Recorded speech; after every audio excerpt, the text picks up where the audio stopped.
discussions around sexuality? Just be honest. I think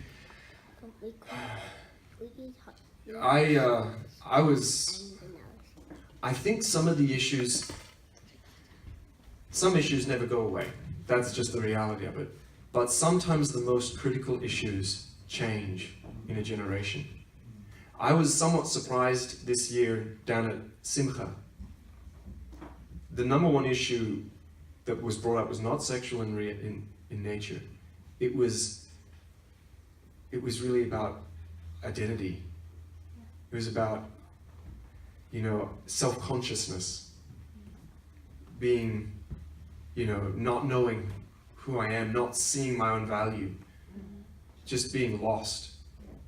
And that was the burning burden that was actually on people's hearts. And so I think that in a culture that we have today that has tried to strip away every foundation, everything that is defined as normal and fixed, to the point of stripping away gender, which should be the most biologically obvious fact, and yet we strip that away and say that is no longer fixed. You've created a house on sand that shifts with every wind of doctrine.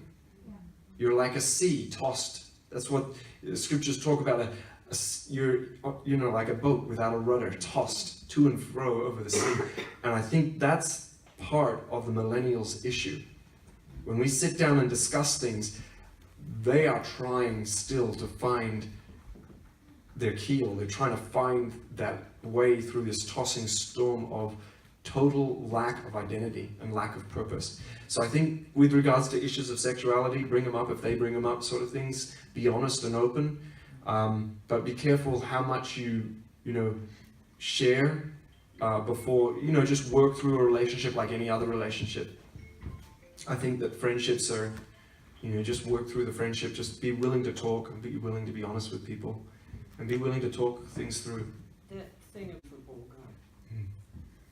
Yeah, so she's talking about our identity being found in Messiah. It's not about just what the words say, but it's about specifically that these words define and give us purpose. They give us a structure. They give us a place that we can hang on to in the gale, in the storm. It's a fixed point. These words become that fixed point. The scriptures talk of us. It says, I know the thoughts that I've had towards you. I know the plans and purposes towards you, plans to give you a future and a hope. God has good thoughts and plans towards us. This is where today, it says that we are in Messiah. We are, currently are, present tense, the temple of the Ruach HaKodesh. That's how God sees me. There's other places in John it says, you are children of God. And so this is a matter of who we are. It's our identity. And I think the more we understand that, the more we just receive that. This is where we say, thank you, Lord, that I am a child of God.